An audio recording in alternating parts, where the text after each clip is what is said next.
a candidate forum on immigration and the economy. We're going to be focused on the 10th Congressional districts because that was the intent of tonight's event. But we also have a candidate running in the 11th Congressional district, and we're also going to hear from him also on the same topics. But we're going to keep our focus on the 10th because that was the intent. But we're going to involve also a candidate from the 11th Congressional District. So first of all, thank you guys all for coming. So I want to start off with our introductions. As I said, I'm Tom Speciale. I'm the chairman for Chasing Freedom Virginia. We've been in operation now since about 2021 and doing exactly what we're doing now, which is essentially putting out a survey for the candidates and vetting the candidates, evaluating the candidates, and we do an endorsement. And I'll go into the details of that in a few minutes. Also with us is our Vice Chair, Daryl Smith, and our Communications Director, our Communications Chair, Michael Wendling. Rich Stone is our Business and Economics Chair, and Edward is our Outreach Chair. But again, thank you guys all for coming, and you'll do your own introductions here in a moment. But our forum tonight is we're gonna run for approximately 2 hours till about 8:30.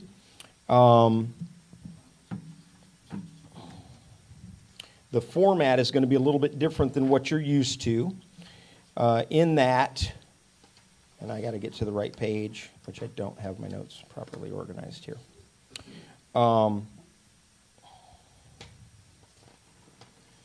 Okay, here we go. We do the survey, which I know that Mike Clancy's filled it out. Manga, I think you filled it out last time, but you've got to do an update for this sheet. I completed it this afternoon. You did. You completed it this afternoon, so we'll get that published as well. Mike, you've got to do the survey. The importance of the survey is that it goes out in one of the largest mailing lists in the Commonwealth that goes out to actual registered voters and people who are particularly active in primaries. And so that's why it's important, and we do that. Whether the candidates fill out our survey or not, we will fill it out on their behalf, and then we will source all the information, which gets really interesting when you have to go look at some of the candidates' websites. This is our second forum of this cycle. We did the 7th Congressional last Monday, and we have a U.S. Senate forum we're doing on the 18th of March with all the U.S. Senate candidates, and then we're going to be doing a National Security Roundtable on the 3rd of April, where all of the candidates in all of the races are invited, and we're going to have a special guest host moderator, and that'll be at the VFW in Alexandria. Arlington. The VFW in Arlington on the 3rd of April. We're also going to be doing video interviews for all of the candidates. The video interviews will all be published on the exact same day as our vetting results, which our publication date for that is the 5th of April. And then we do our pre-primary endorsement. Our endorsement will go out on the 19th of April.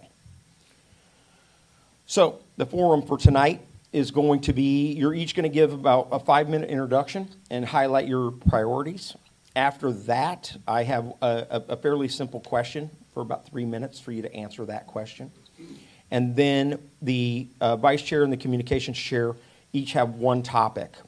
And the idea being that you're going to have 5 minutes to answer individually, and we'll do it in a sort of a random order. You're going to have 5 minutes to answer, but then the vice chair or the communications chair will sort of open it up for a bit more of a conversation and ask questions on things that were not covered by any of the statements that you guys made, to refine that and have more of an open discussion. We'll run that discussion for about 10 or 15 more minutes, and then we'll go on to the second question. The first question is going to be on immigration. The second question is going to be on the economy. They have been asked to ask follow-up questions, but to not give you the answer, to make them kind of open-ended questions to stimulate the conversation.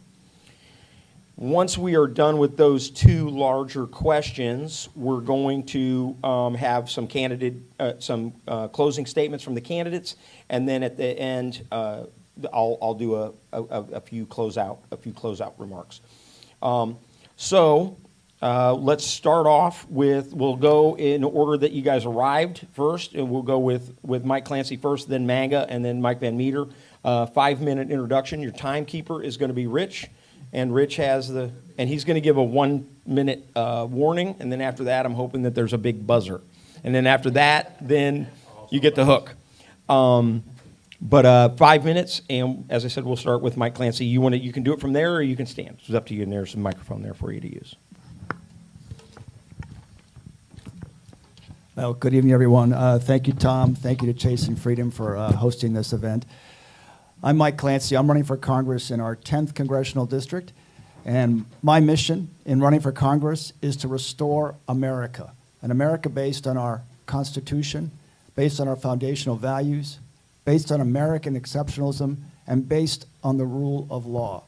And it's critically important that we win in 24, because every one of my possible Democrat opponents is a radical progressive extremist. Think Rashida Tlaib, think AOC, think Nancy Pelosi and Chuck Schumer.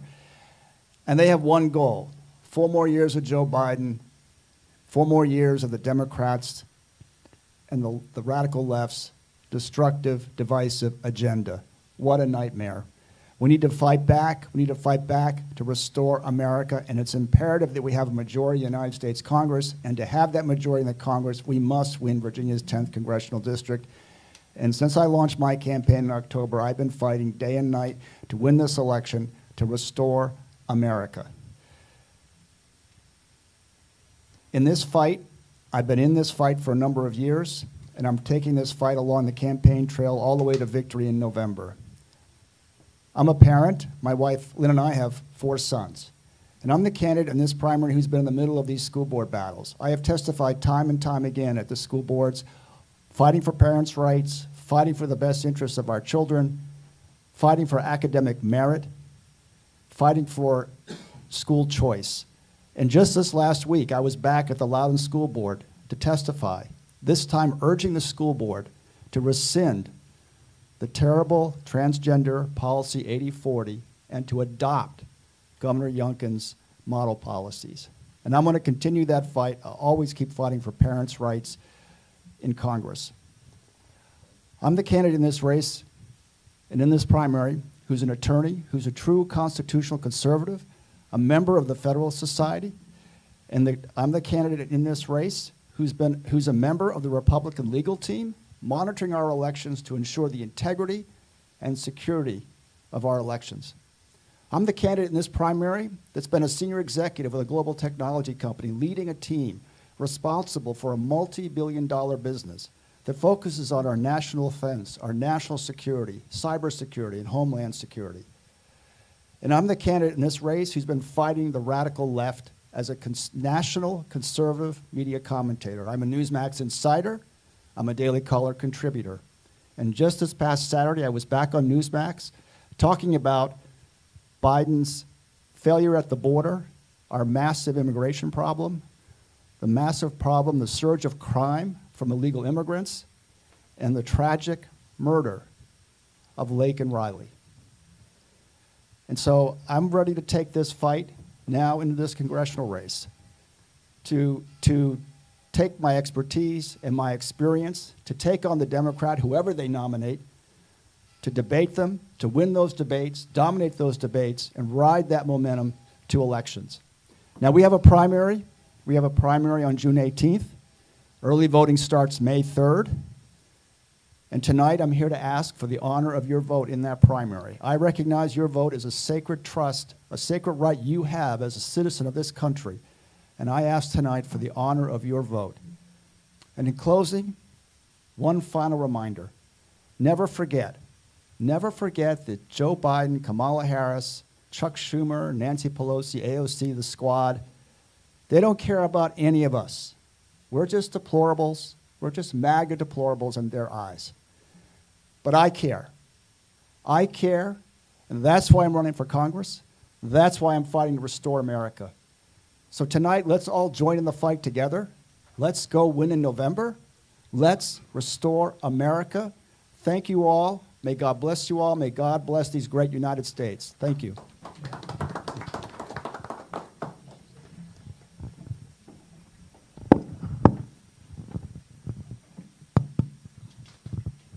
Good evening, everybody. Thank you, Tom, and thank you Fred, Chasing Freedom. This is not my first time being on a forum conducted by this wonderful organization. I know how tough it is to actually even qualify to be sitting here and talking. A lot of candidates try to skip because they're afraid of chasing freedom. I know how tough this organization is, and I'm proud to be here, and I want to take the tough questions and a tough stand because I'm the woman of substance who speaks what I walk, and I walk my talk. That's my philosophy all my life, and that's how I led my life. And a little bit about myself. I am Manga Anantatmula. I am a proud mother of a U.S. Navy commander and the one who dreams to become an much more bigger in U.S. Navy, and he has an email ID, and that's his dream, and I wish God blesses him to be serving this country in a much, much better and bigger positions and to serve this country. And I come from a very elite family back in India with all riches. And when I came to this country, I learned what true freedom is, why I came here, what made this country beautiful, and what made this country want me today to stand up and fight for my rights. When I first came to this country, I was in poverty. I only had $20 and a small child to feed. But that never stopped me because that American dream, it was so beautiful and green on the other side that I wanted that American dream to be fulfilled. And most Americans do not understand what it is to lose the freedom, what it is to be in a socialistic country, what it is not to have meritocracy. Ask me and I'll tell you why I ran away, how I ran away, with $20 in our pocket, with a child with us. That's the American dream. And that's exactly what we are losing today. And that's exactly just not simply what we are losing. We are also losing our freedom. Freedom of speech, freedom of religion, freedom of expressing our thoughts, and no meritocracy. And what is all this DEI about? The best way not to discriminate anybody is to not discriminate, not to have DEI. That's my philosophy and that's my stand. I'm not just saying this because I refuse to be discriminated. I am the one who started fighting against discrimination against Harvard Law School when they were discriminating the entire Asian population, and the world was quiet to our cries and our victimization that we were being discriminated. And just handful of us, we stood for our rights.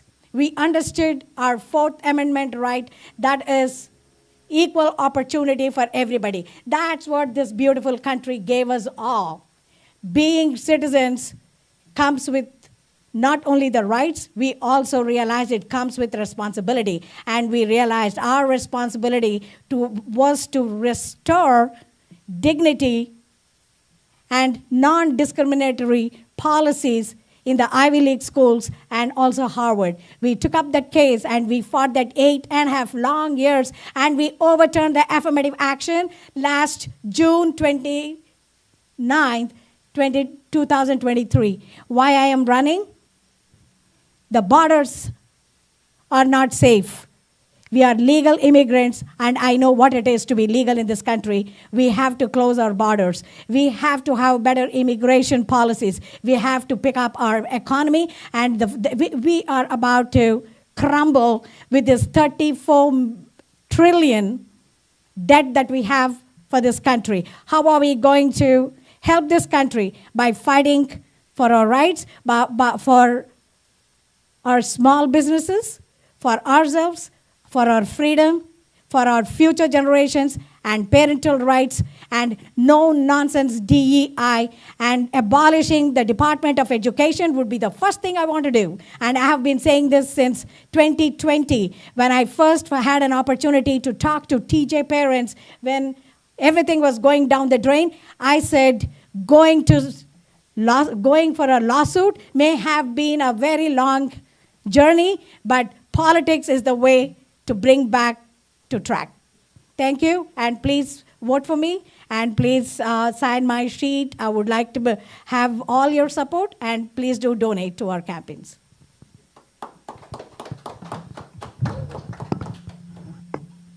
Hey, everybody. How are you? My name is Mike Van Meter. I actually wasn't supposed to be speaking tonight, I don't think, but I'm pretty fired up after listening to these two. I'm very excited.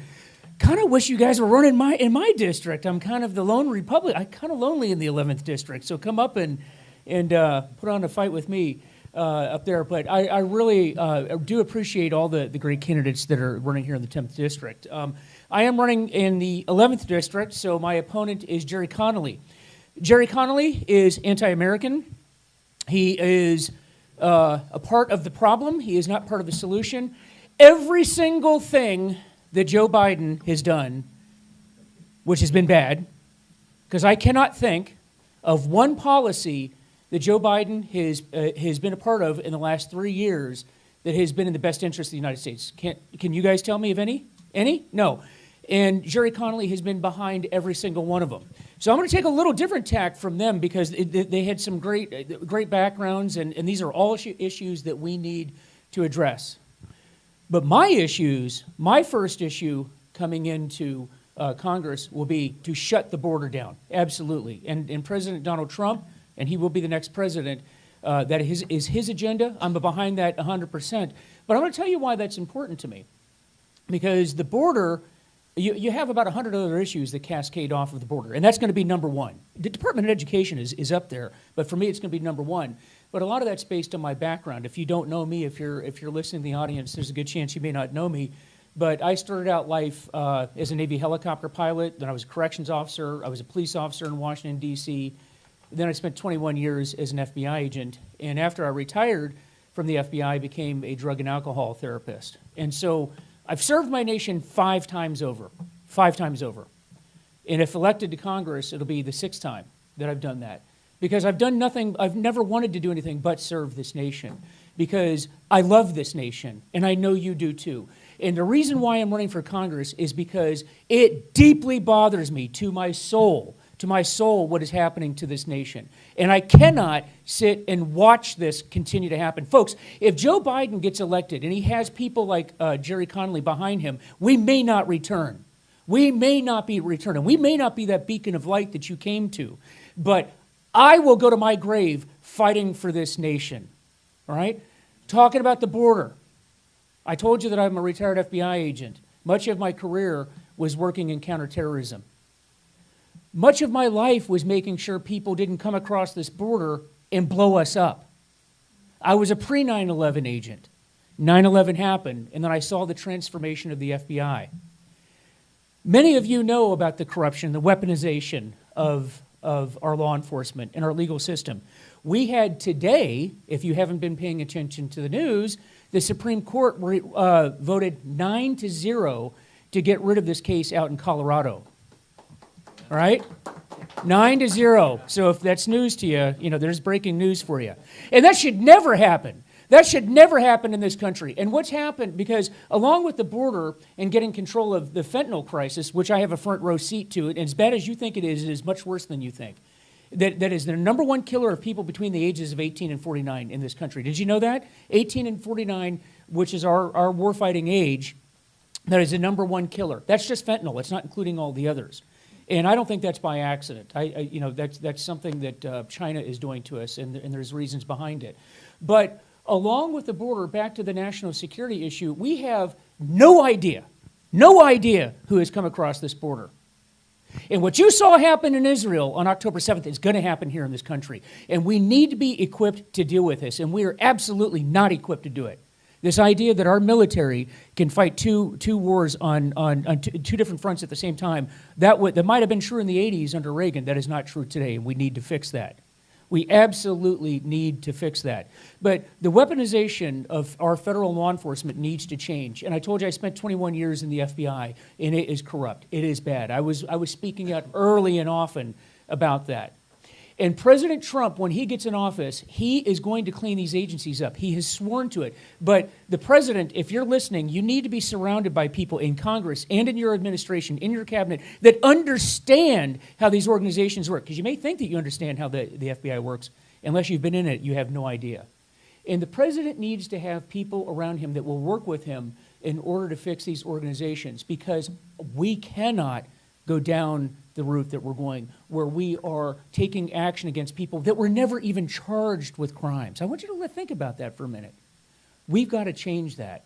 And I'm the one to do it, okay? If you're happy with the direction this country is going on, please, dear God, vote for Jerry Connolly if you want to destroy this nation. If you do not, please vote for me, VanMeterForVirginia.com. I look forward to seeing all of you on the trail, and I look forward to all your questions, too. Thank you.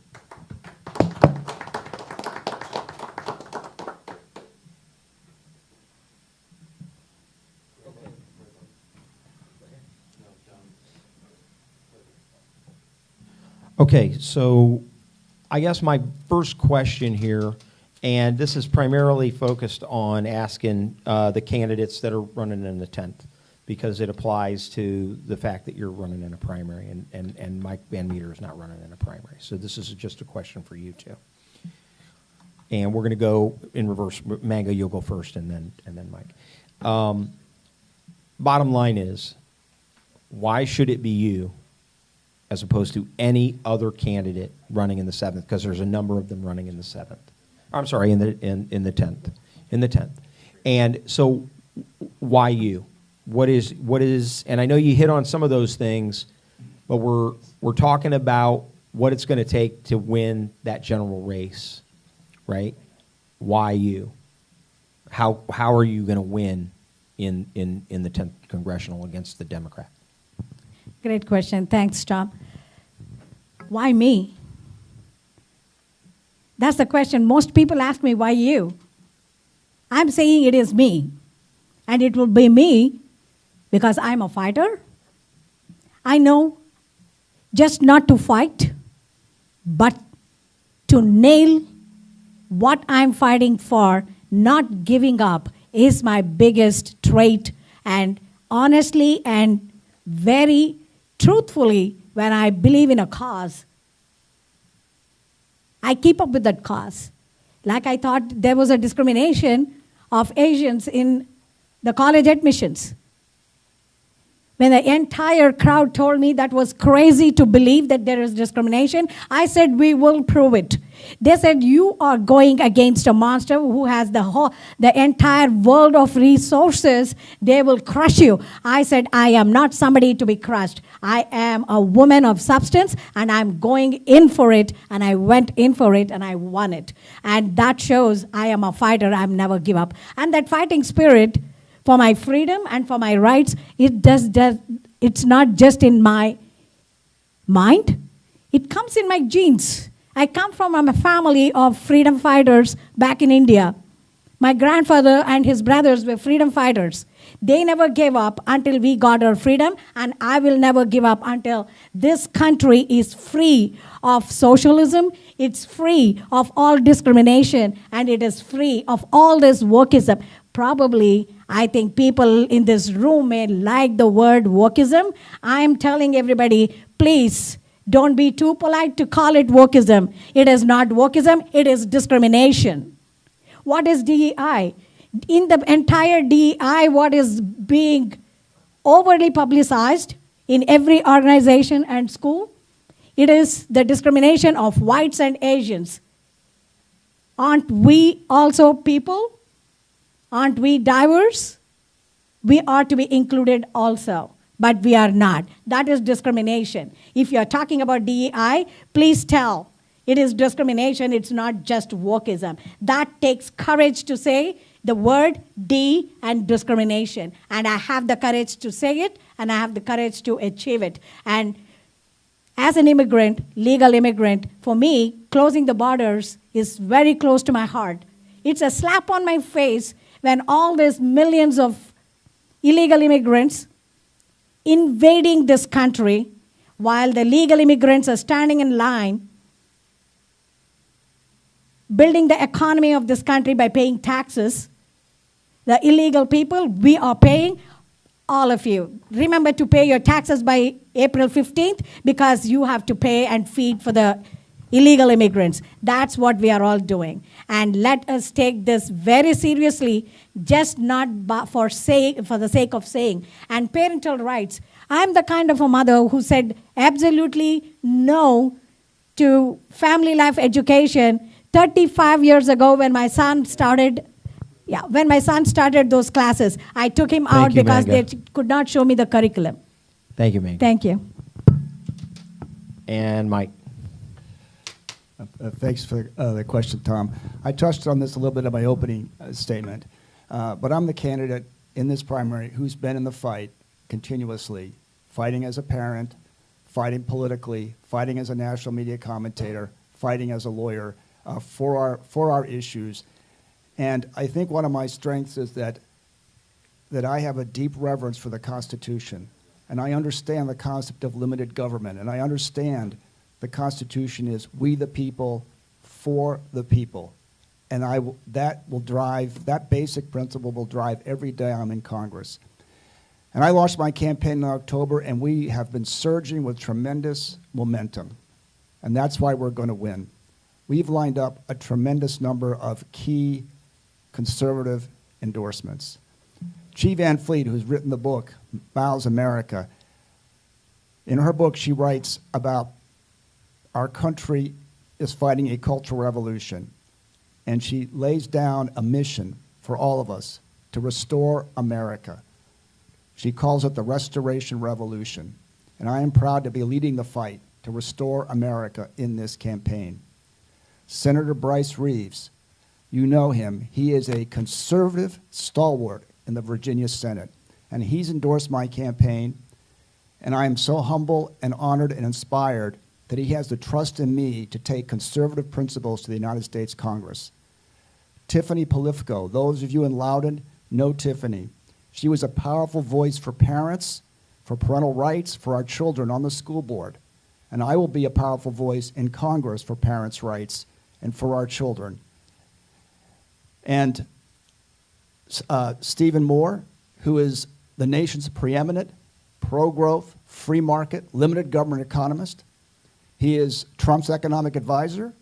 He was Youngkin's campaign economic advisor. He's the founder of Club for Growth and former president, and he's endorsed my campaign. And I will be the candidate in Congress who's pushing those pro-growth, free market, limited government policies to drive our economy and energize our economy and unleash American innovation and American entrepreneurship. So let's go win in Virginia 10. Let's restore America.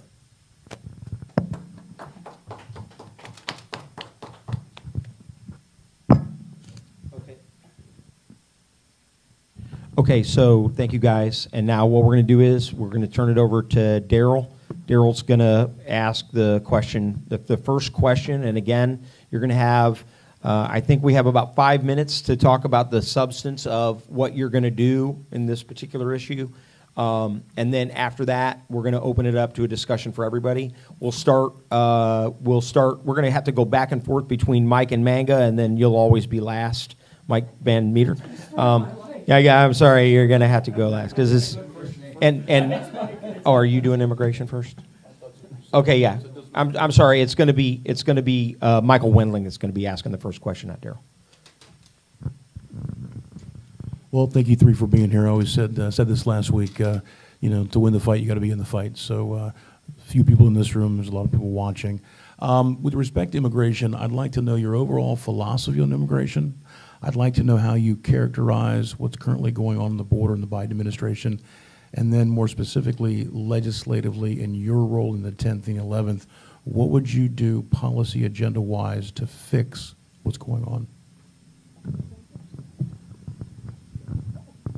Yep. Okay, sure. I'll start. I think absolutely the first thing we have to do is secure the border, and there are 4 steps at a minimum we have to do to secure the border. It takes physical infrastructure, whether that's a wall and that's concertina wire, but we have to physically secure the border. We have to take advantage of technology, surveillance technology, to track what's happening at the border.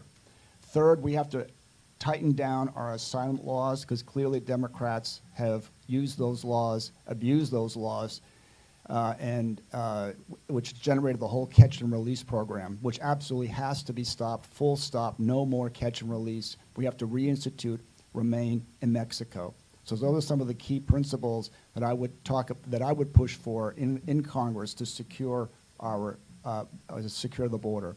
Because clearly the Democrats have intentionally operated the border as a wide open gateway for massive illegal immigration. Biden has taken, in his first 100 days, 94 separate executive actions to open up the border. And that has created this massive gateway for illegal immigration that has brought us members of terrorist organizations into our country, that has brought us the crime, that has brought us human trafficking, sex trafficking, and a fentanyl pipeline into our local communities. And in Loudoun County, that's hit our schools. We've had a massive, dramatic increase in fentanyl overdoses in our high schools. So this is personal to the people in our community. And the sheriff's office tells us that the source point for that fentanyl is the southern border. Chinese fentanyl coming into Central America, being routed into our communities by the cartel and their supply chain. And we need to shut down that pipeline, shut down the fentanyl pipeline, shut down the human trafficking and sex trafficking pipeline. And to do that, we must physically secure the border. So those are the principal drivers for me on immigration. I agree with everything that Mike has just said. Yes, our southern borders have been so porous, or maybe intentionally they left it porous because they are Democrats, because they want the future, they want to nurture this illegal immigrants flowing into this country because they think that they are the future voters for the Democrats. And that's how they think. But southern borders is just not the only borders we have to now focus on. Thanks to Vivek Ramaswamy for bringing into light that even now our northern borders are open because now they want other source of other venue and other ways of bringing them inside. So our northern borders are also not safe anymore. So let us also pay attention to our northern borders while we are also trying to make things work in the southern border, closing those borders. And these southern borders being open, meaning declining safety of our communities, the drug issues in our school system that we are seeing rising every single day, human trafficking. And human trafficking, fighting human trafficking has also been my agenda and so close to my heart. And I've been saying this since 2020, and I have not stopped saying this, and I will never stop saying this. Human trafficking is at a rise that is so alarming that we can't leave our women and children out safe anymore. That's how scary it is, and we must pay attention to our southern and the northern borders. And the new thing that's coming now is there is a certain spot in San Diego where all the Chinese are brought into this country, and they are coming with latest gadgets, loads of money, and they come and disappear in Ubers.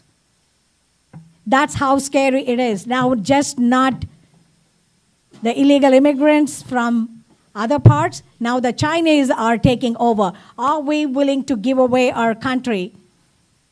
We are not. And immigration problem is just not the illegal immigrants and safe borders. There are several other immigration issues that we are facing in this country, while most Americans are clueless of what is exactly happening. Last week, I think, when we were at LCRC meeting, the chair, Scott Pio, made a presentation saying that 60% of the Loudoun County vote Democrat. That means only 40% of us are voting in as Republicans. What about that 60%? Why are that 60% voting for Democrats? Did anybody give a thought to it? Because of the rising immigrant population. The demographics of Virginia 10 is why we are losing the races. One cycle after the other, one race after the other. The immigrant population is making a difference, and you don't pay attention to their cries, you are not going to win. I am not going to win. Yes, Mike and I and others can debate as much as we want, but who are the voters who will make the Republican Party win? It is the migrant population. It is the minorities. 60% of Asians do not vote in the elections. They are not part of their civic life. Are we paying attention to people that are not voting? They are our credible, conservative voting bloc that we are neglecting. That's where I think I will be focusing on. By winning the affirmative action, I know I won their trust. I know I have become their voice. I know I am the strongest voice they would trust. And I am going to bring that 60% of the Asian population that are not voting for Republicans and conservatives. The reason they do not think that they are welcome. I think I can bring that change as an immigrant. I can resonate with the immigrant population. If that percentage, that 20% of more people that are voting for Republicans, I know they are part of our conservative Thank you, group. Micah. Thank you. I appreciate that. Mike, go ahead. Or Mike, did Let you me have a just say- rebuttal? yeah, I think I had a minute. I want to Sure. sort of quickly add, to highlight just the hypocrisy of Joe Biden and the Democrats on the border. Biden gave 2 speeches last week. He gave a speech on his so-called crime speech. He also gave a speech at the border. In both those speeches, he refused to mention Laken Riley's name. And even when he got asked a direct question about Laken Riley, he turned and walked away.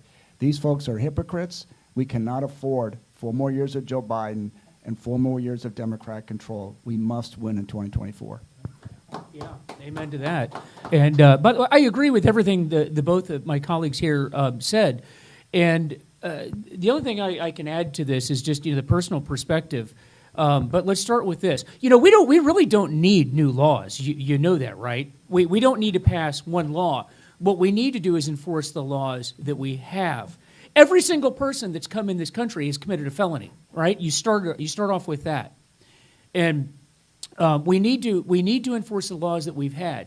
And when I talked earlier about the weaponization of our law enforcement and our intel communities, and the fact that this is the fact that it's on purpose, what more proof do you need than when you have a governor of a state like Governor Abbott out in Texas that says, okay, if you're not going to protect me, which is your constitutional responsibility to do, you took an oath before God to protect and defend the Constitution of the United States, and you did not do that. And when the governor of a state says, well, I'm going to do it since you're not going to, then you threaten to send out the National Guard to do away with the work that the governor is doing. I'm going to ask everybody, what more proof do you need than this man needs to go? And he needs to be impeached right now. But we don't have a Congress that has the guts to do that. I would have the guts to do that, but the Congress as it is does not have the guts to do it.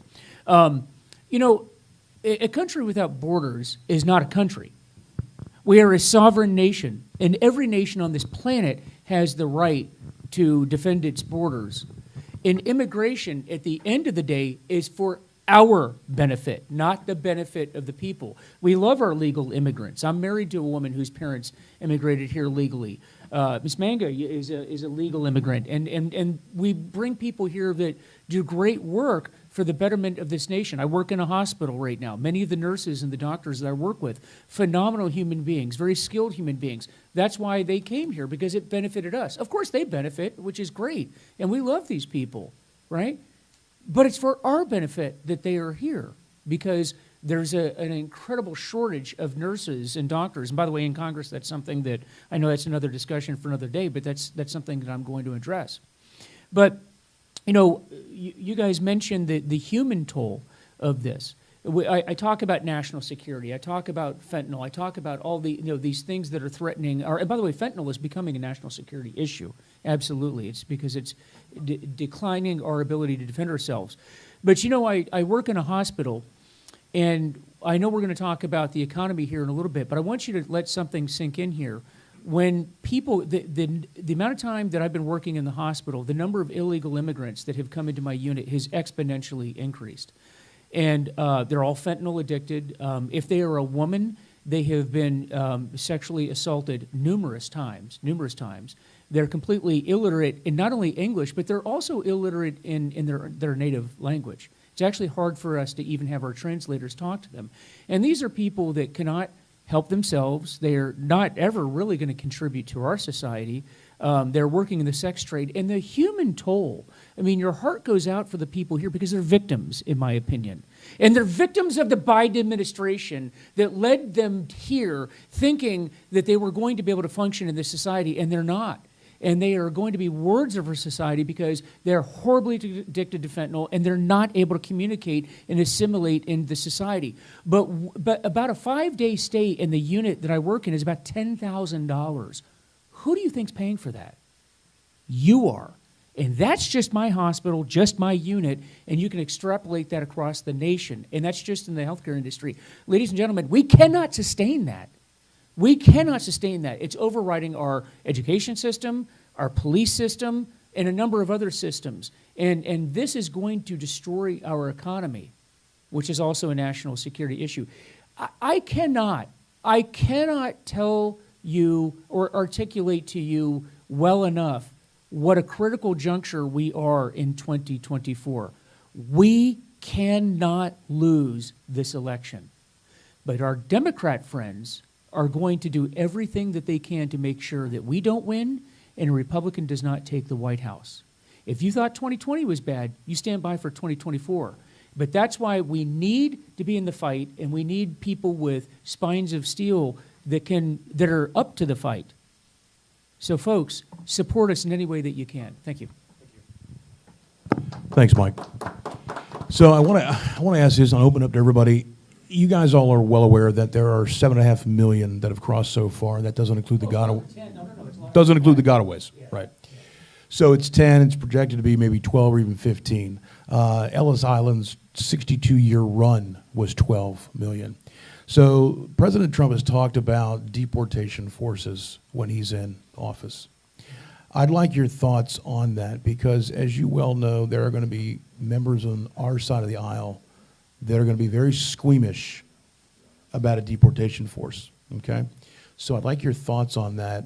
Would you support that? Go down the board, and you can start with Manga, and then go down. I absolutely support with President Trump. They must be deported. I'm not saying everyone who is crossing those borders are criminals, but there has to be a legal process for everyone coming into this country. Let them all go back, register, come back, let them stand in line and come back on a legal visa. If they are really credible, this country will not stop. They can come, but they must be deported. If they are illegal, definitely yes. Yeah, and we all know that asylum, when you claim asylum, that does not include wanting a better life and a better economy. That doesn't qualify for asylum. So thank you, and go ahead, Mike. Yeah, so this past Sunday, I was out in Ashburn, walking the neighborhood, knocking on doors, and having a chance to talk to voters. And one house I stopped at sort of late in the afternoon, the man came to the door, and I was there to collect signatures to get on the ballot. And he said, "I'm an independent." And he signed the form. And while I had him there, I said, "So what for you as an independent? For you as an independent, well, what's important to you?" And he said, "The border." And he said, I quote, "Biden and the Democrats have screwed up the border." And then what he went on to say is, these illegal immigrants that are committing crimes, like the gang that assaulted those police officers in New York City, and I'm sure most folks saw those horrific videos of the gang that attacked those police officers. And he said they should be arrested and immediately deported. And what happened in New York City? They were arrested and they were let go. We need to do what this independent said. We need to arrest them and deport them. And that has to be the approach. And I think that's going to be a key decision maker in the election is the independents out there see the border as a crisis. And 75% of Americans say the border is a crisis, and they hold Biden and the Democrats accountable. And that will be a key factor in how we win in Virginia 10. Yeah, I echo everything that these two say. The number one priority of any government on planet Earth is the protection of its own people. It is impossible for us to guarantee the protection of the people without first screening you. You go to Dulles Airport, what do? They screen you. You get onto an airplane, they screen you. It is insane to me that we have all of these people that came across the border and were not vetted. We have a right as an independent nation state to vet every single person that comes across this border. And if you were not vetted, then you go back out, like was mentioned earlier, and then you wait in line. And we want you here. I want to make this very clear. We Republicans are not anti-immigration. We are not. We welcome everyone. We're all immigrants. At some point in our family history, we're all immigrants. But you have to do it the right way. We are against illegal immigration, and we have to vet you. I'm telling you, having worked in the Joint Terrorism Task Force for many, many years in the FBI, you want that, trust me, you want that done. Most Americans have no idea what's coming across this border, and it would scare the hell out of them if they did know. Because you do not, I want to make this very clear, you actually don't want every single person that's coming across the border. Their own countries don't want them in their countries, and that's the reason why a lot of folks are coming here. And it is a safety issue. You're seeing the things that have been in the press over the last few weeks. Those are horrific, but those are not the only incidents that are occurring. And we never talk about the terrorisms that come across. The people that, just how many people have come across the border that we know or that are on the terrorist list? Those are just the ones that we know about. We have to stop that. Again, as someone that worked 9/11, I scratch my head every day thinking, what in the world are we doing? We need to wake up to this, and we have to be ready for the fight. Thanks.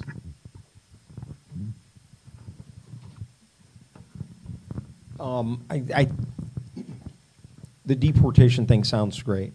We're talking about millions and millions of people potentially, right? And so while I absolutely, and I think most of us in this room support that, I think that it's going to be a really extremely difficult undertaking to do it. And I'm not an amnesty. I'm not suggesting amnesty or anything. I'm suggesting that the real immigration problem is not just this open border. It's the immigration policy that has not been corrected for decades now, that we've known has been a problem. The immigration policy is a problem. Most of you know I ran several years ago, and one of the things I realized is that with changes in technology, with transportation, finance, communication, that is really ultimately what has enabled so many people to get to the border, is the ease of transportation, the ease of their financial transfer, and the ease of the communication so that they can communicate with people into the country and get them into the country and then transported around in the country. So this is a monumental task, and I think we talked about the infrastructure, but what about the actual policy? What do you think needs to be done? What would you do to change the policy to ultimately, I think, make it less convenient for them to stay here illegally? Because you're going to almost have to create policies that are going to make them want to leave, as opposed to just trying to load them all on planes and buses and get them out. So what would you do to change the policy? And again, this is a free-for-all, so you guys are on your own during this time. So, Yeah, it's not a 3-minute or 5-minute, just 30 seconds. 30 seconds. So. Yeah, Tom, I think it starts with tightening up the asylum laws right now, and this sort of parole process that's been leveraged by the Biden administration and its catch and release program. So I think that's a step number one, is to tighten down that process. I think the benefits that the Biden administration has been providing the illegal immigrants as they cross the border as part of their catch and release program is a mistake, and we need to lock that down. In terms of overall comprehensive immigration legislation, I agree with you. We need comprehensive immigration legislation restructuring. It's a bit of a broad topic to try to hit today in 30 seconds or a minute, and a lot of attempts have been made at it. But we, hopefully we can in Congress, find some common ground on that issue between the two parties. But I think it starts with locking down the asylum process. Definitely that catch and release must be stopped. Everybody must be deported. And when they register, they have to be registered. They should be given a registration number, a roster that should be maintained, and let them all stand in the line and come. And I'm not saying they are not useful people. I was just hearing the last weekend having dinner with my son. He's the president of one of the small businesses for a HVAC, a multi-million-dollar company in Ashburn. And he was telling me how difficult it is for him to find people with trade skills. He says, we just simply can't find people to replace or to employ them. That is so difficult. I said, do you know why it is happening? He said, people do not want to be in such jobs. Why? Did we ever think about why these trade skills are becoming skinnier and skinnier in this country? Since when did this country not have the dignity of labor and respect for such jobs? Let us stop and question ourselves, why are we not seeing the dignity of labor as a respectable profession? That is the biggest problem. And in South Carolina, where my husband travels frequently, he says, and those people tell us that without these illegal immigrants, there are no farmers in this country. Maybe they are right. Why is that happening? That is something we are turning our face away from. We are not addressing the real issues. That's the reason why they get away and they still find a job. How are they finding the job? Because we don't have enough of our own people working, so we use that. The fault lies in us also, in our own system. Let us close this own system. Department of Labor, why is it not under scrutiny? Why is it not being questioned? Why we have to use all these illegal immigrants, and why we do not have trade skills in this country? Why are we not able to replace them and not able to replace without the illegal immigrants? That's the question I want to be answered, and that's what I'm going to be working on. I will be questioning Department of Labor and Department of Immigration why we are not training our own people. These departments are not talking to each other, hence we are landing in a mess. I think there are more than few cracks we need to address to clear this situation. I think the way that we address this, because I agree with you that, but with the millions of people that we have that need to be proud of, it's kind of easier said than done. It's almost like gun control. Oh, we're going to take all the guns in the country. Have you ever really thought that out? Even if you wanted to do that, we would never do that. But if we did, you would have to have a plan to do that.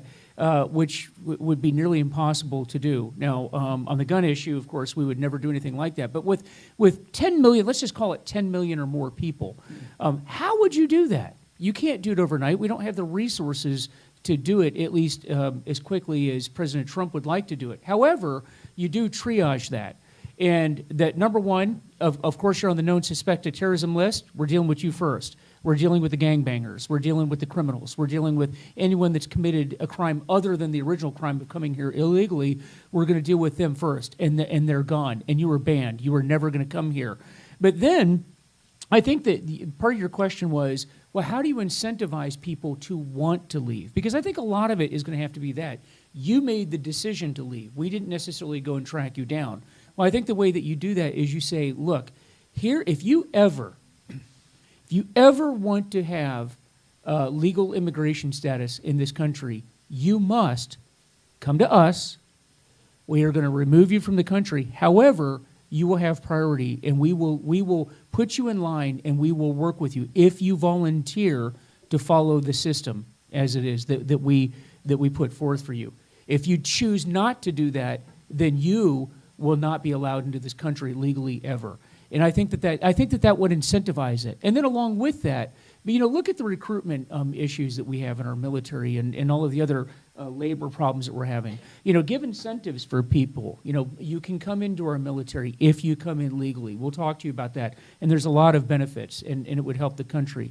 Maybe labor incentives and things like that. But you come here and you commit crimes, like this horrible incident that he talked about with this young lady down in Georgia being killed. This man had committed crimes and was released by our police departments. That can under no circumstances ever happen. But you get stopped by our police and you're charged with a crime, you're gone.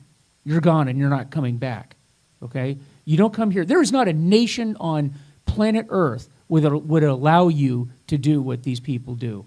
And we need to stand up for ourselves. But I do think that when it comes to the issue of how do we incentivize it is you come to us, you turn yourself in, and we remove you from the country, but then we will allow you the opportunity to come back in legally. You choose not to do that, and we have to come and find you, you're not coming back legally. And I think that would be an incentive for many, many people.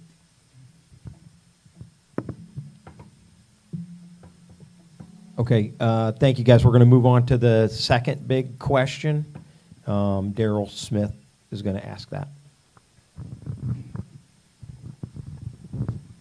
Thanks for all your questions about immigration. I think I might agree with you, like most people in the room, that that's a big national security issue, so I hate moving off that topic. And so I'm going to move on to the economy, and some of you have already started to address some of your thoughts on the economy, and Mike, you even said it was a national security issue as well. But I would really like to know your general thoughts, philosophy, and the policies that you might put into place if you get elected for the U.S. economy. Because as you know, if you get elected to Congress, you don't just represent the 10th or the 11th. When you go, you represented all of us. And I'm retired military. My paycheck is dependent on what the U.S. economy or what the folks in the Congress say about that, as well as being a defense contractor. The budget is passed by Congress, and so my paycheck is dependent on you, like many people here in this room. So you getting elected to Congress, you don't just fight for the people in your district, you fight for all of us. So I'd like to hear your thoughts and policies that you might change for the U.S. economy. And we're going to start with Manga on this question.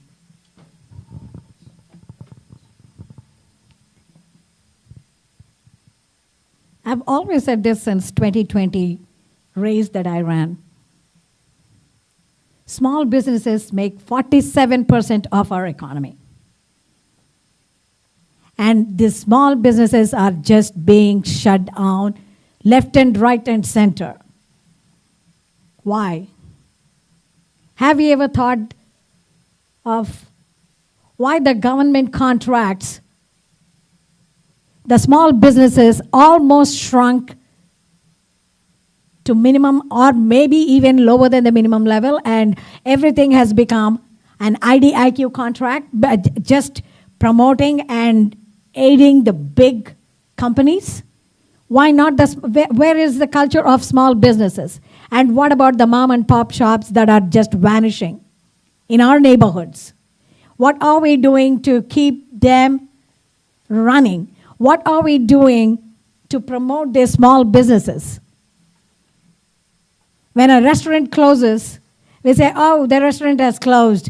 We go look for another restaurant. Instead, why are we not asking, why did you have to close down? What made these changes in your life that you have to close down your business that you started with so much of wanting to be successful? I've always said, give tax incentives and tax breaks to small businesses, and they will invest back into that small business to grow. You give tax breaks to big companies, they're taking big bonuses. I just hired a small, young, maybe a 20-year-old to do some job in my home, and he just started his small company for painting the homes. I never believed that a 20-year-old would want to have a company and want to be successful. And when he wanted a piece of my furniture in my home, I just gave it to him for free, and he said, no, I want to buy it because I want to feel that pride. That is coming from a small business, being an owner and wanting to be successful. And when I gave him more work, he said, I'm going to employ more people. He did not want to take it home for himself. He wanted to invest and do a bigger job. That's what small businesses do. I want to give at least $125K of their first $125K that business makes as a tax credit so that they will invest back into the small businesses. Bringing small businesses back will improve our economy, will improve our backbone of this country. I think we must pay attention to small businesses, and then we can start thinking about doing something better for bigger ones, but small businesses is the way to go. Thank you, Manga. So, Mike, over to you. Your thoughts, philosophies, and policies that you might implement for the U.S. economy. Sure. My fundamental principle that will drive my views in Congress and my initiatives in Congress on the economy is pro-growth, free market, limited government. The overriding pressure on our economy right now is $34 trillion in debt. That right now, 45 cents of your tax dollars, 45 cents of every dollar you pay in taxes goes to paying interest on that $34 trillion debt. So we need to gain control over the government's reckless spending programs, and there's a lot of low-hanging fruit there. First, you've seen Biden canceling student debt. Well, that doesn't just miraculously disappear. There's no magic wand that makes that disappear. You don't really eliminate the debt. All you do, you're taking that student debt, and it's being transferred to you, the taxpayer. And we're now paying the interest on that student debt. He's transferred $138 billion, right? So that's issue number one, that is low-hanging fruit. There's massive fraud in government programs. There's Medicare fraud. There's a couple at estimated $200 billion in fraud on that Paycheck Protection Program that came out of COVID. Low-hanging fruit. Justice Department should be pursuing all of that. There's what he's done. So these are the types of issues that we can start working on to get the debt down, because it's driving our interest rates. And those interest rates are consuming capital. And what's happened now is and I've talked to folks in the equity investment business, and there's just not the investment right now because they can't get a return, and they can't get a return because interest rates are too high. And all that traces back to the $34 trillion in debt that is pushing up interest rates and the reckless government spending. Another program that we need to shut down are the green energy gifts that the Biden administration is giving out. Those programs are costing billions of dollars. Most of those companies are failing. The EV companies are not generating not generating the vehicles. They can't sell the vehicles. They're too expensive. They can't build the charging stations. It's a wasting of our tax dollars. All these things put pressure on the economy. So it's reining in the debt. It's getting control of that. It's going to take fiscal discipline in Congress. We need fiscal discipline in the members of Congress and how they approach the spending, and addressing this debt and helping to bring down the interest rates. And those are some of the sort of macro issues that I think we need to address in the economy. Yeah, a great question. And I, too, in free market, we really need to emphasize the fact that we need to have the free market and roll back a lot of the government restrictions and regulations that we've put unnecessarily upon businesses. But before all of that, he talked about the low-hanging fruit. I think the first and foremost, what we can do overnight in the federal government, and the president has talked about doing this, and hopefully Congress will support him on this, is our fossil fuel energy, right? He's talking about electric vehicles. I'm not against electric vehicles. I'm not. I'm against you mandating electric vehicles. And that's coming here in Virginia. If you're watching this and you weren't aware of that, we are taking the California model and we're going to mandate that here in Virginia. And under no circumstances should we be doing that to anyone. If you want to buy, being a free market guy, you want to buy a electric vehicle, then do it. But I don't want the government telling me that I need to have that. We don't have the infrastructure to do it. So if you look around you at all the prices, and raise your hand in the audience out there. I can't see you, but raise your hand. I'll find out about it. We're in this room. Raise your hand if you're not paying more for nearly everything. Name it. Name anything that you're purchasing today. Is it more expensive or not? And what drove that is fuel prices. Okay? Fuel prices. And I don't want to hear this garbage that it's Putin. I don't want to hear this garbage that there's all these other forces and that Biden had no control over it. Biden had absolute control over it, all right? And I don't want to relitigate that with the shutting down of pipelines, of the not allowing oil companies to drill, and putting and making and lying about giving these permits to drill. He did not. We need to start drilling for fuel again, and we can do that almost immediately in the next administration, and that will drive the prices down. And of all the things that we do, of low-hanging fruit, that's probably the fastest thing that we can do to improve our economy and our standing in the world. By the way, that's a national security issue, is it not? You know, I heard this. Have you heard this ridiculous notion that we're going to take electric vehicles and put them into our military, right? Did you guys see the winter in Chicago this year? They got hit by a storm, and about half the damn electric vehicles wouldn't operate. They couldn't charge them. Now imagine you're in the Army, and you're in a tank. When do you need your tank to work? Right now. I don't have 4 hours to charge my tank, and if we're in an Arctic environment, again, these are people who have never served in these positions. They've never been on the receiving end of these silly ideas. I have been multiple times on the receiving end of that. I think some of you in the audience have been in that situation too. But when it comes to the economy, there's so many different issues, and he talked about the national debt, and I think most Americans don't realize what a profound problem that is. But you guys understand that the first 2 years, at least, of the next administration, whoever it may be, is going to be doing nothing but cleanup. You know that, right? Rolling back executive orders, rolling back these policies that have been destroying us. But overnight, if we just start drilling for oil again, we will bring down prices, and the average person in America will be able to start realizing profit and get their lives back together again.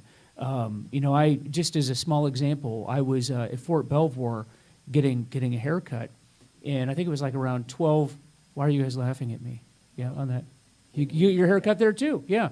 So you like the haircut? You switch to military. $12. If you've been there, it's about doubled. The price doubled. And I asked the lady. I said, doubled in price. What happened?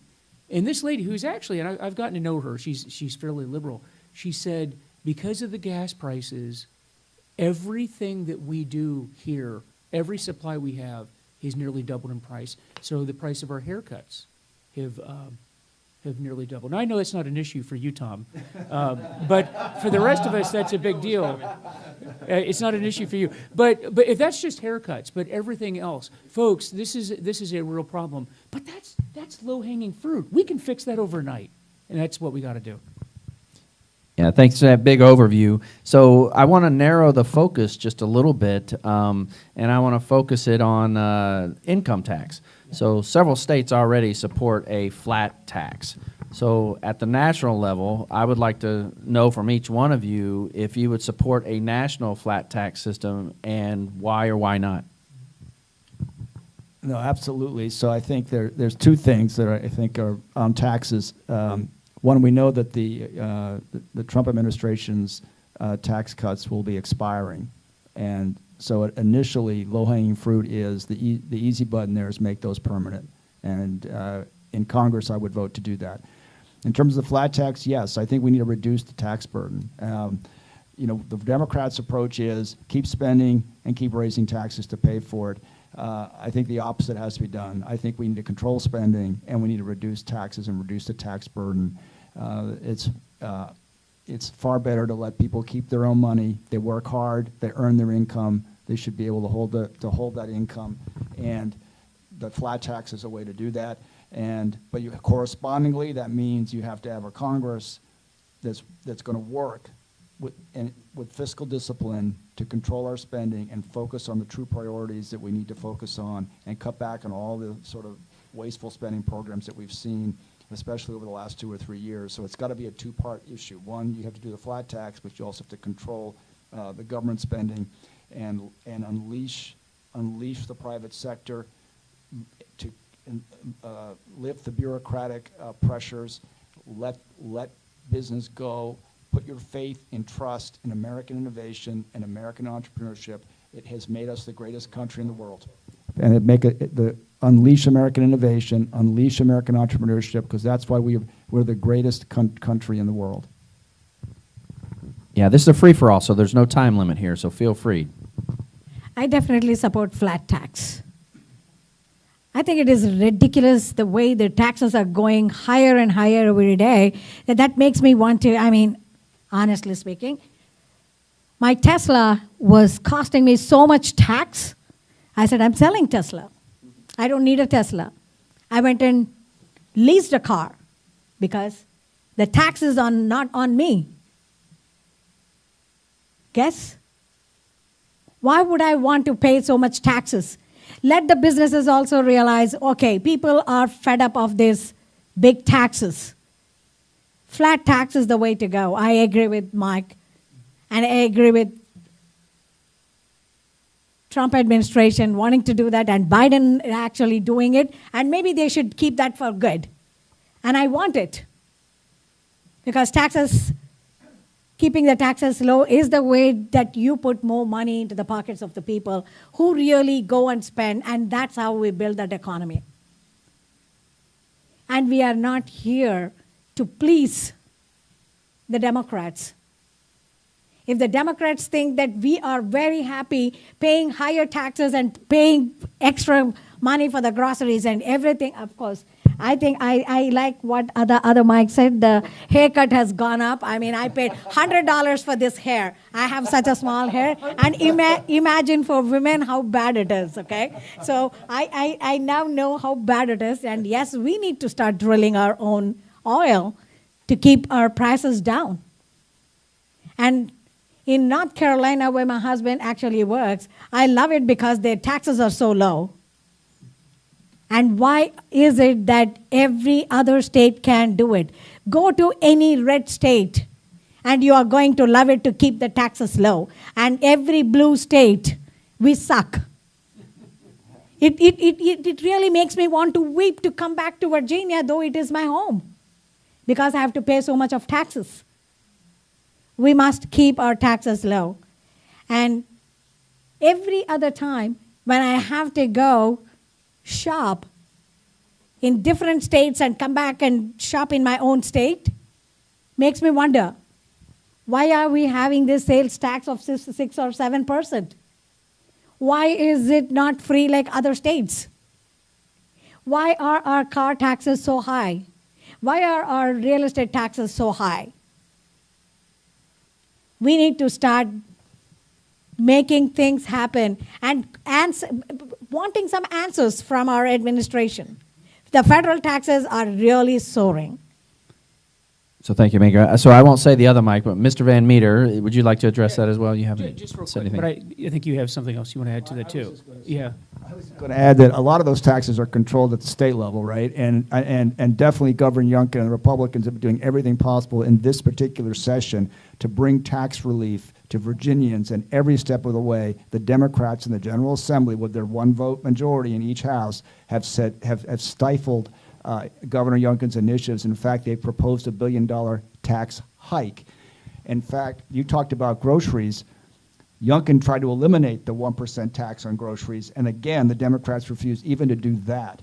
So we're in no question, we can see the true colors of the Democrats, and keep in mind that 6 of those Democrats in the General Assembly right now are running to be the nominee on the Democrat side for this congressional seat in this primary. You're seeing their true colors. We must win in 2024. I agree. Yes, the Democrats want us to be paying taxes for all the illegal immigrants, which we must refuse. Right. And I think even at the state level, we must start winning races to have the majority in the House and the Senate to make things work for us. Right, and it sounds like many of these issues, we all agree on them. And you made a very good point that much of this is, when you're talking about Virginia specifically, that's the state legislature that's driving that. But my opponent, Jerry Connolly, is also in the same category as what you talked about. And they must go. And let me just address what we have to do, what we must do as Republicans, because I ran in the state race. I think you ran in the state race as well this last time. Did you run this last time? No. Well, I ran in the state race. And I got to tell you, we have a lot of Republicans that are not showing up because we have this defeatist attitude. We've just written off Northern Virginia. We think that we can't win it. So you got to show up. But when it comes to the flat tax itself, absolutely, I believe that we have to do that. There's this myth out there that the rich don't pay their fair share of taxes. I don't have the numbers in front of me. But if you look at the numbers, actually, the vast majority of all taxes collected federally come from the wealthiest people. They wield the biggest burden. Now, some of my Democrat friends would say, well, of course, they need to do that. Well, hold on. These are the people that are creating the jobs. These are the people that own businesses. They're the titans of industry. They're the automakers. They're the innovators, these types of things. Why would we punish them? Actually, if we went to a flat tax, which would be lower for everyone, we would have more people actually paying taxes, which ironically may give us more revenue, believe it or not.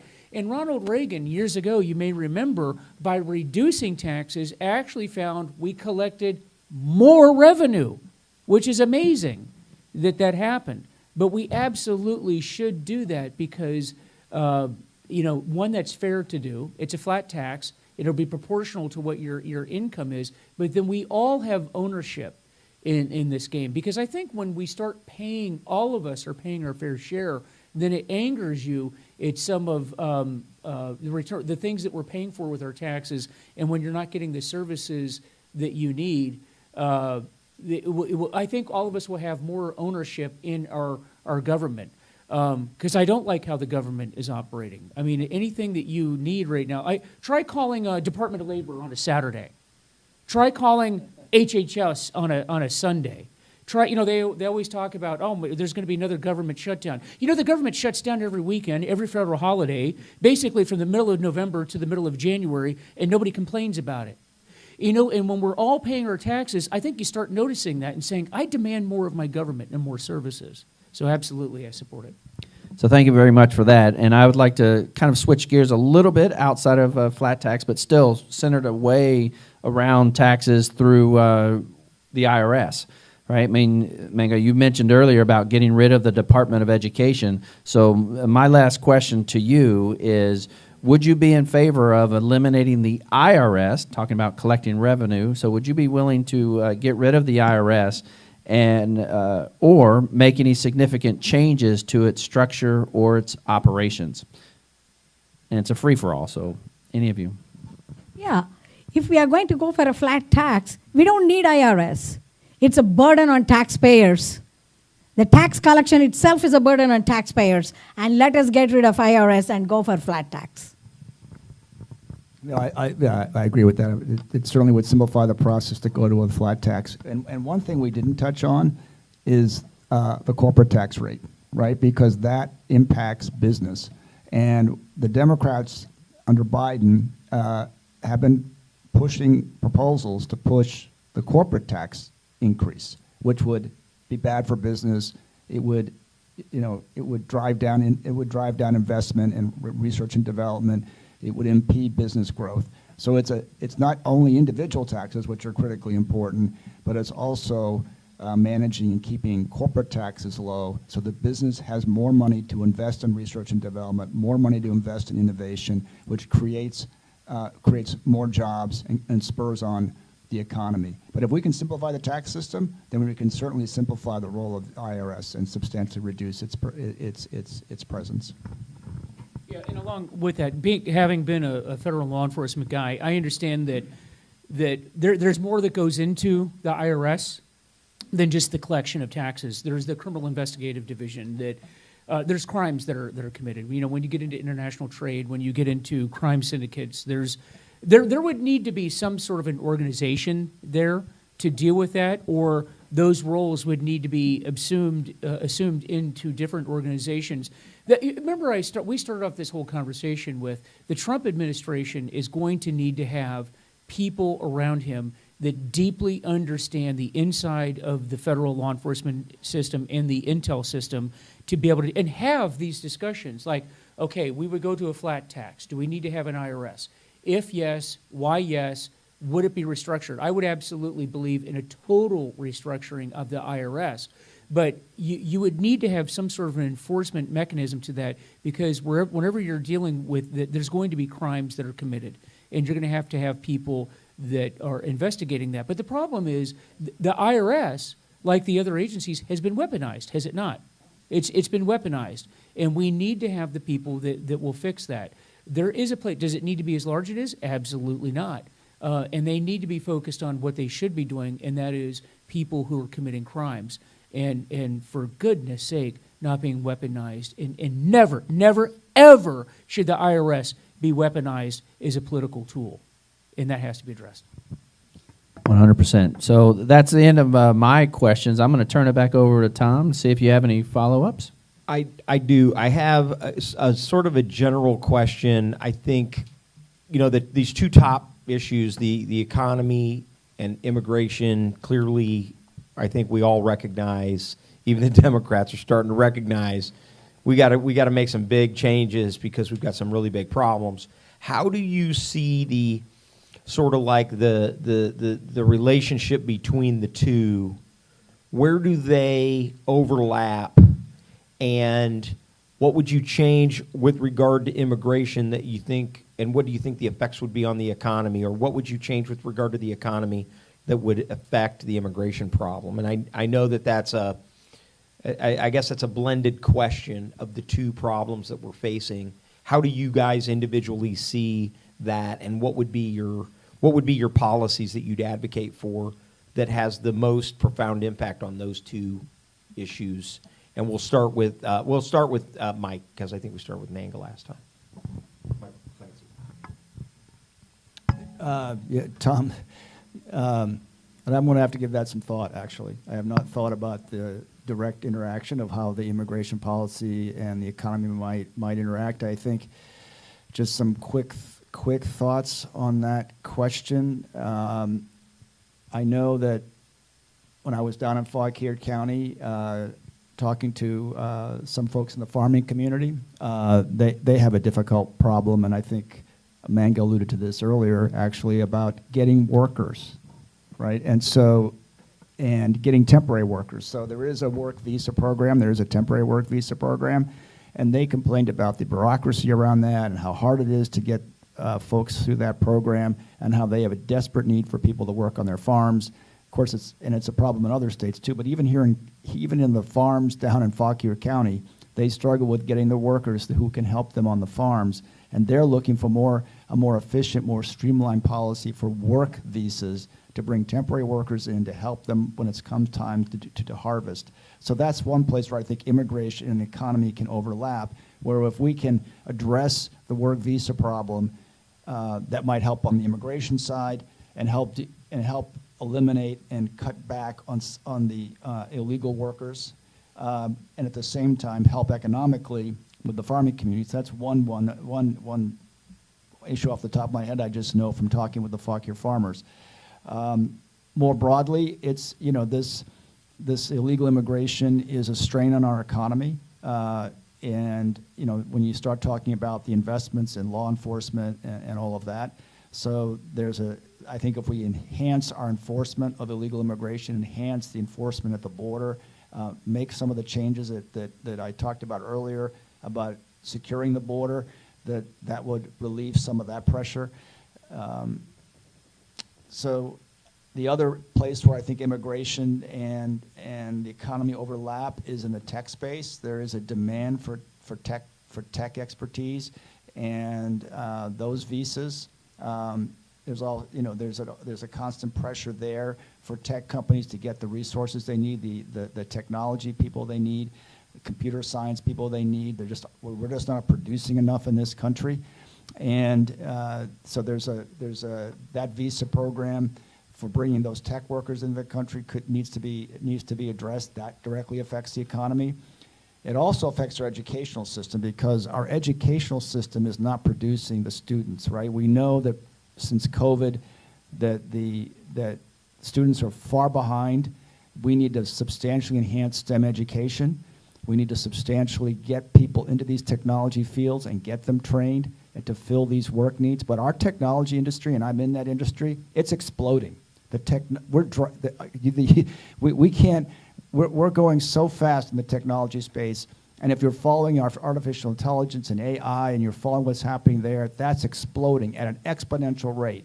And there's a deep need to have that technical expertise in these companies. So that's another place where immigration and the economy overlap. But it's also a failing of our educational system that we're not doing the job to get our kids that type of STEM education that they can need so they can fill a lot of these jobs and they can fill some of those gaps. That will not, as fast as the tech industry is growing, we probably can't train kids fast enough in the country. We're going to need to use international resources for that.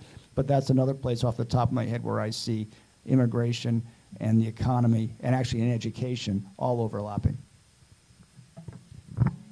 Yep, I have said this in 2020, and I'm saying this. I said that in 2022, and saying again in 2024.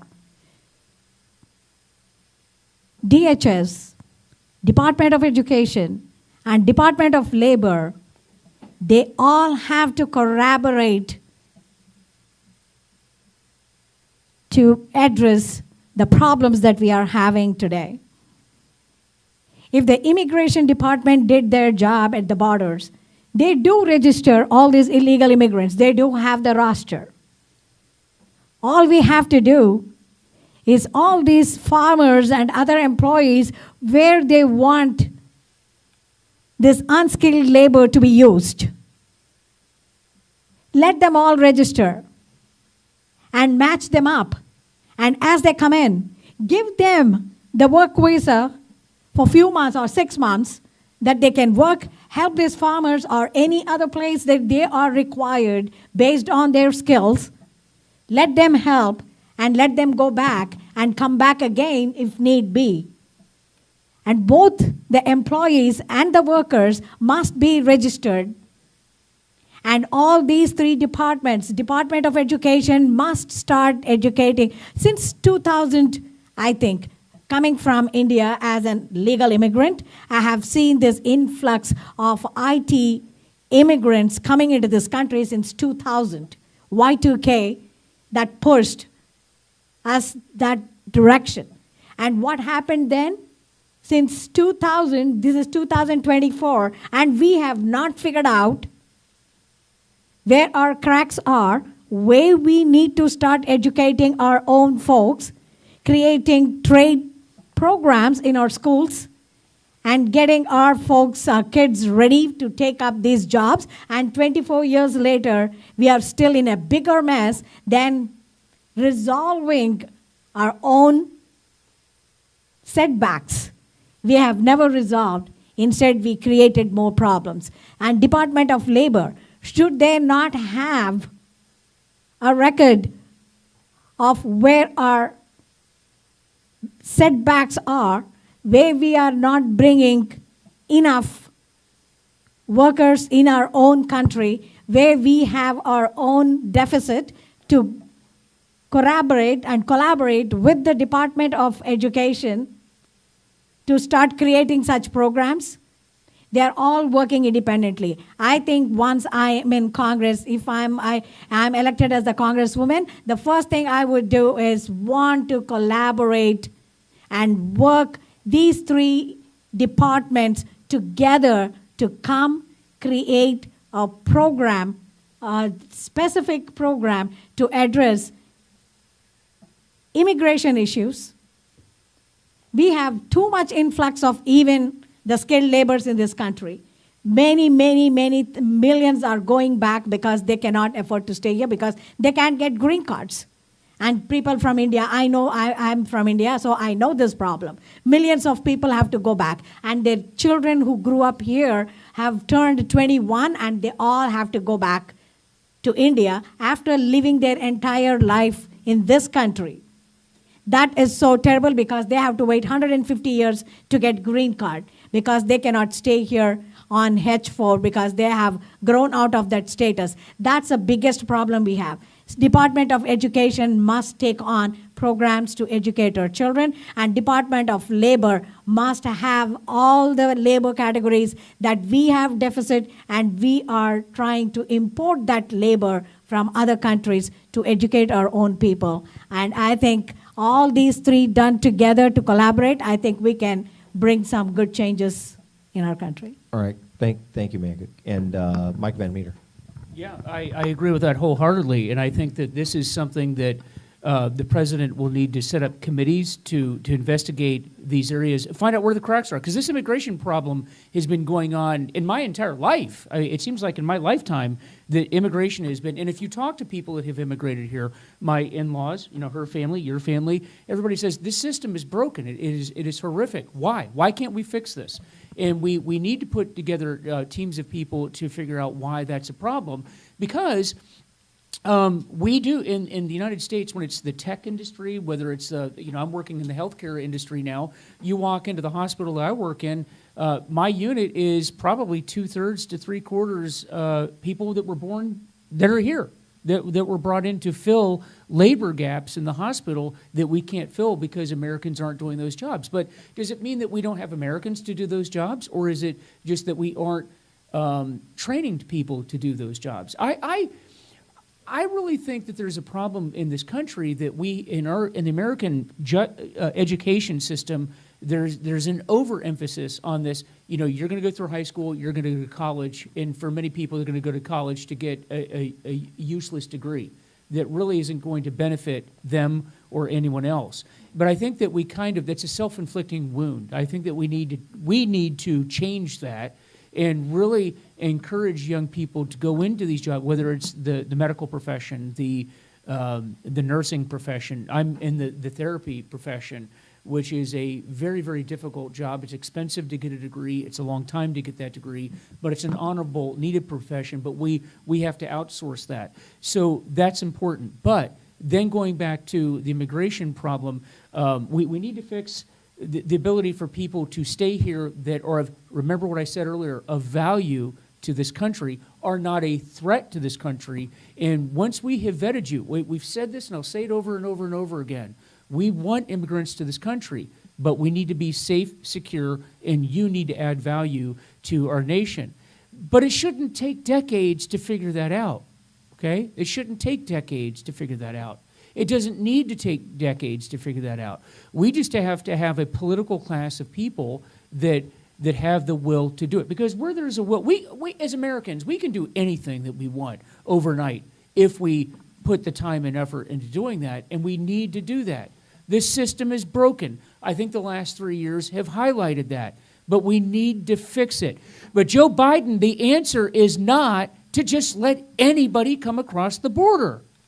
That's a recipe for disaster. Jerry Connolly, that is not the answer. We will find an answer, but you're not the guy to do it. You're not the guy to do it. We have qualified candidates. We will figure out ways to do this, but we need your support.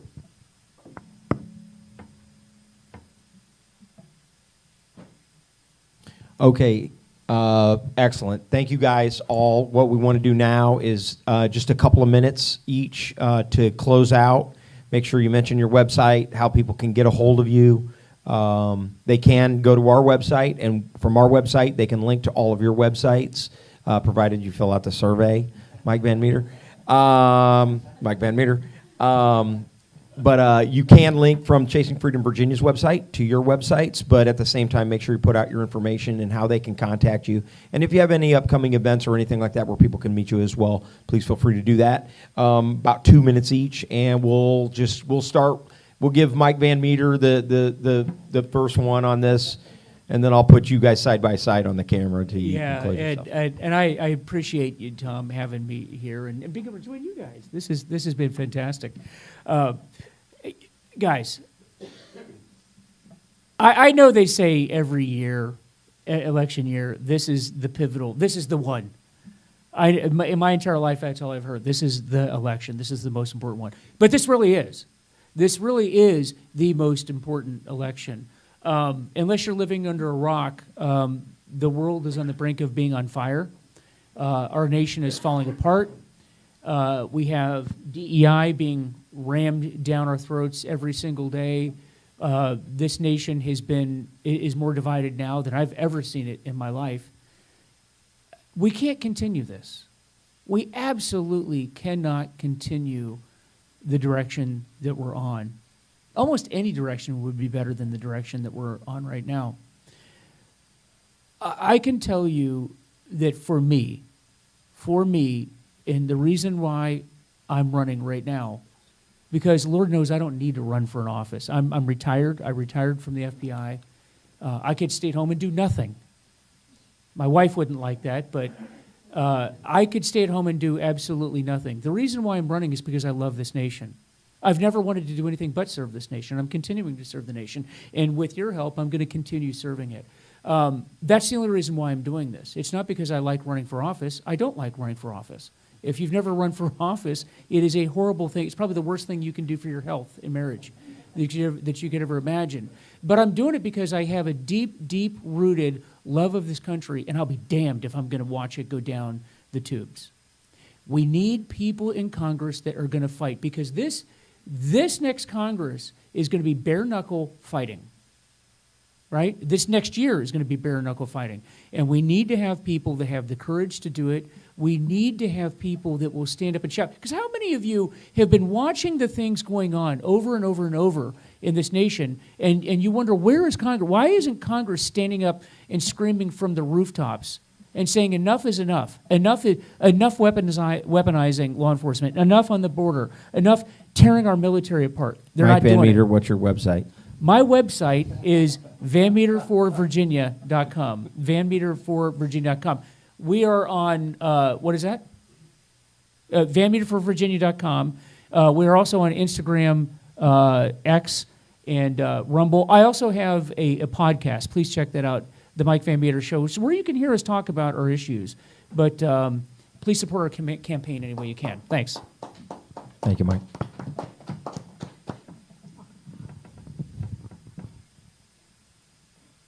Go Thanks ahead. for giving me this opportunity, because this is, I really can't thank you enough. I know how tough this forum is and your questions are, and we have to be genuine to be answering this, and we have to be patriots to be able to answer this. And I'm sure both these gentlemen sitting here are patriots too, because they have the courage to come in front and talk in this forum.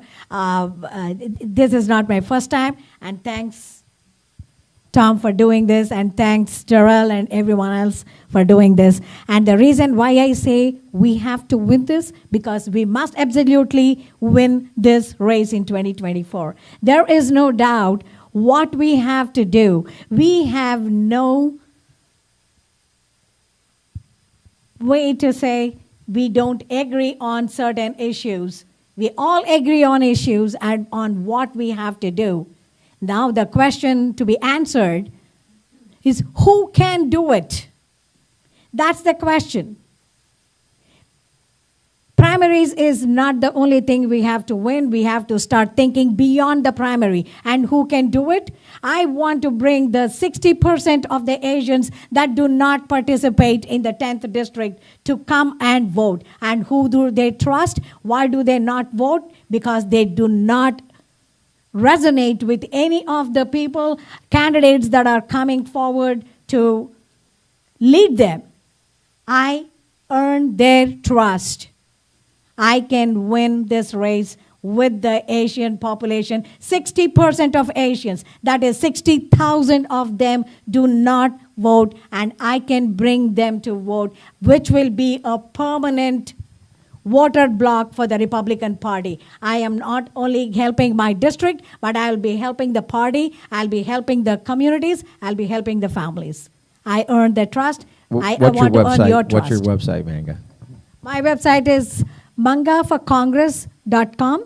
Go on X and at Manga for Congress and watch my video that I just launched today, campaign video that speaks a lot about me, and I need your support.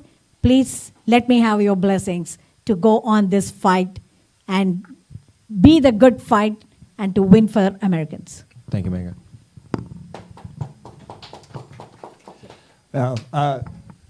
Thank you, Chasing Freedom. It's a good dialogue and tough questions that we're confronting for our country. I am hyper excited about 2024 because we're going to win the trifecta.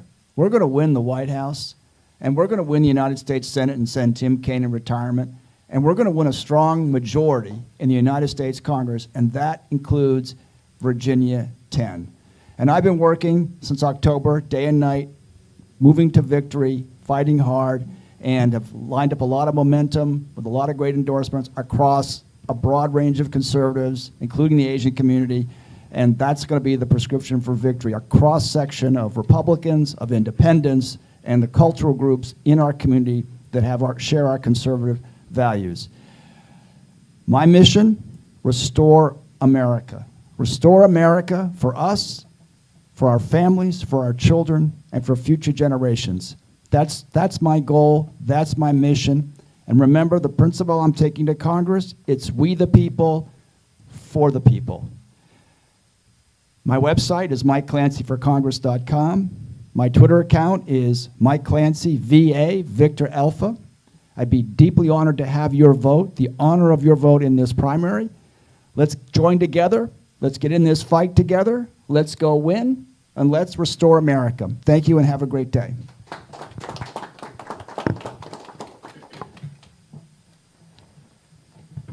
Okay.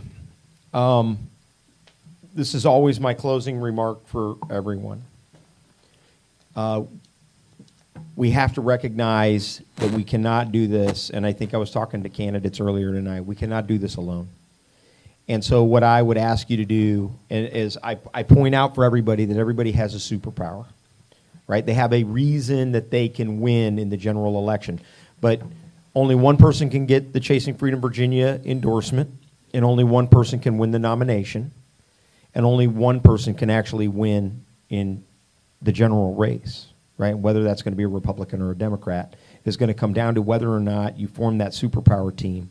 And so my challenge to you is that if somebody else wins the nomination, Manga or Mike, if somebody else wins the nomination, just a yes or no answer, will you go to work for that candidate and turn your superpower on for them and help that candidate win in November? And that's a yes or no question to Mike and to Manga.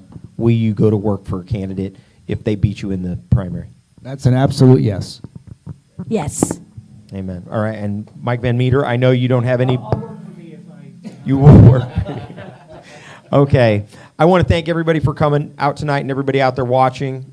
Please go to their websites, check them out. Also, go to the Chasing Freedom Virginia website, and you can see the laydown of all the candidates in all of the races throughout Virginia. And we have just as a heads up, a news announcement, we have a 18 March U.S. Senate forum that we're going to host as well, same venue. We have several of the Senate candidates that have already confirmed that they'll be here. And then we have an open national security roundtable on the 3rd of April where all the candidates from all of the districts as well as the Senate race, and we're going to have a special guest hosting that and acting as moderator for that National Security Forum, and we'll talk about some of these issues again. But I want to thank everybody again for coming and thank the candidates for coming, and we'll have Rich please come up and pray us out.